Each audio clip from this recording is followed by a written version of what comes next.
Okay. Welcome to Daily Review. This is Joe LaRocca, Adjunct Joe, professor at a top 50 university. So you know the information I'm giving you is not fake news. Look at my hair. I look like fucking Russell Brand from 2006. Oi! That's my... Put your... I can't do it. I don't know enough big words to pretend to be as, Russell Brand. Anyway, I did that song live. That's why it wasn't very good, but I just want to show you how this thing works. I don't know, it's probably a little bit out of focus. Again, new lighting. We're just going to keep changing up the lighting until we get something we like so that the evolution continues. Today's movie, whoopsh, All That Heaven Allows. 1955. So we're going back 40 years from Congo to do this. It's a Douglas Sirk movie. It stars Rock Hudson and Jane Wyman. And it's about, I almost said unrequited love. It's not that. It's about, forbidden love is what it's really about. And Jane Wyman's a widow in a wealthy, country club style community, and she slowly receives.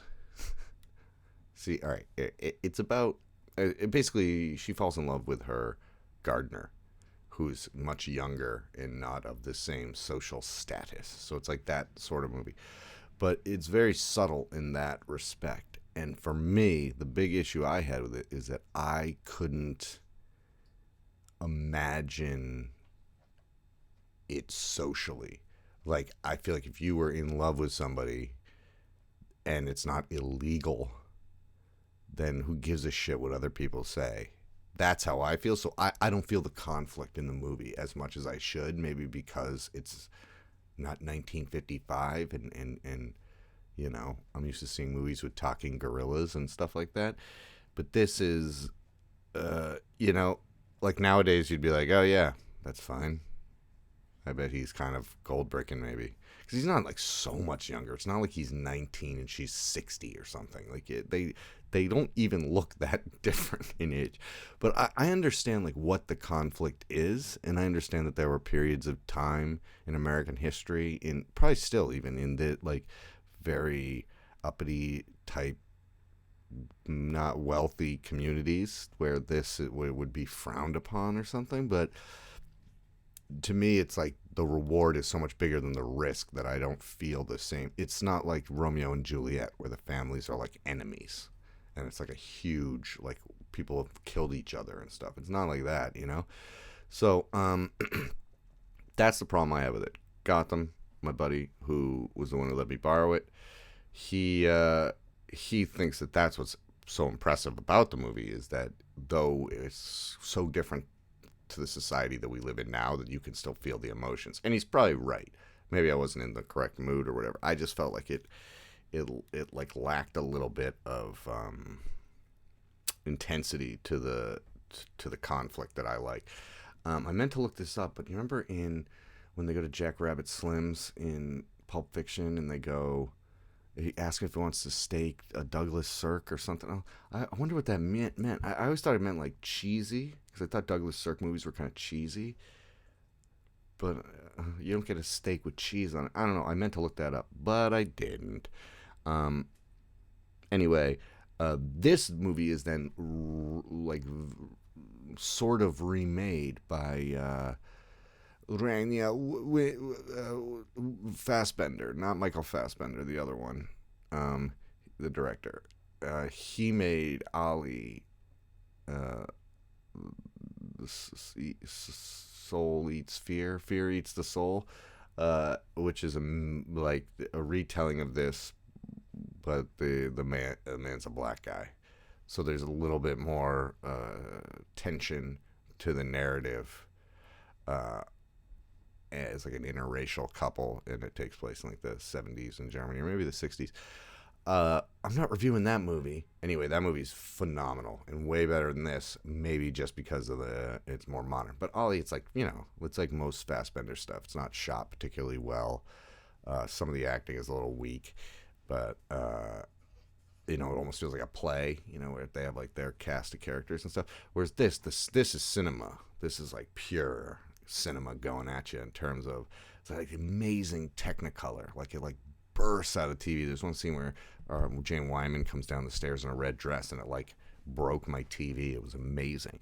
So the cinematography, wonderful, very clever, very smart editing. But as a whole, I think that it's one of those ones. It makes me sad to think that movies can become dated, you know what I mean? Because I show a good amount of silent stuff in some of my classes, and those usually hit home. So it's like, oh yeah, it's okay. It's forever.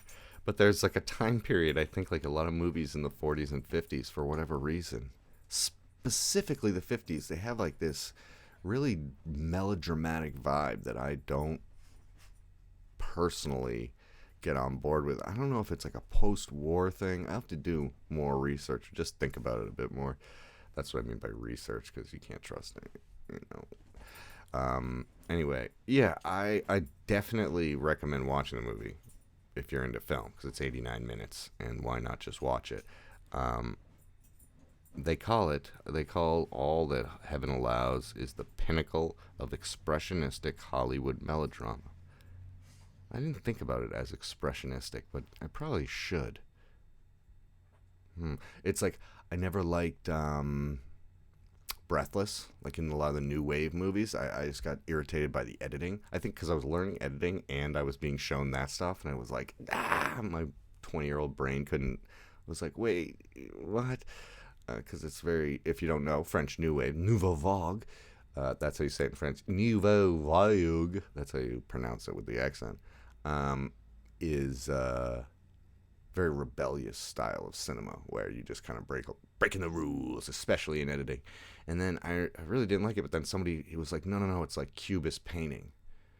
It's like, we got so good at editing that we don't need to make, like, and we've got so advanced as viewers that we don't need to watch it in perfect linear order. We can chop it all up like Picasso, put a tit over here and an eye over here and a nose over here and stuff. And he's like, no, I know this isn't what she actually looks like, but this is what it feels like when I'm with her, or like, this is my representation of it, and you can piece it together. And then I went, ooh, French New Wave is pretty sweet.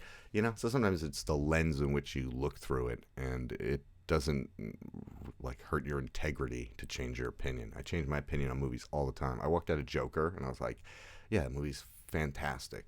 Then a few weeks later, I'm like, well, the story's not that great, but the performance is like remarkable.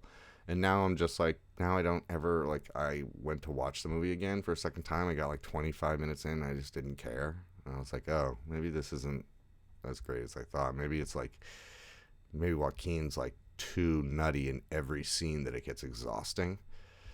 I don't know.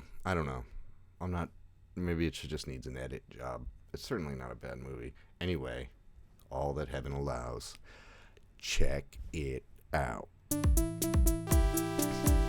Today's song brought to you by Not Good.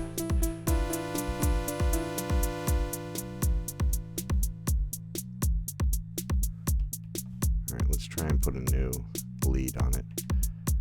Oh wait, hang on. Boom, boom, boom, boom, boom. It's like 80s. No. Here we go.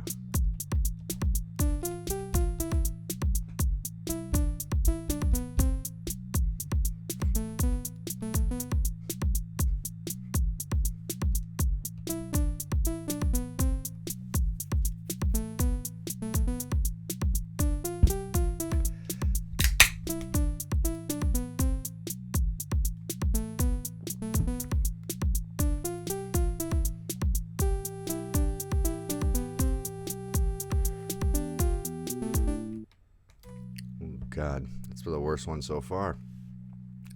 You're welcome.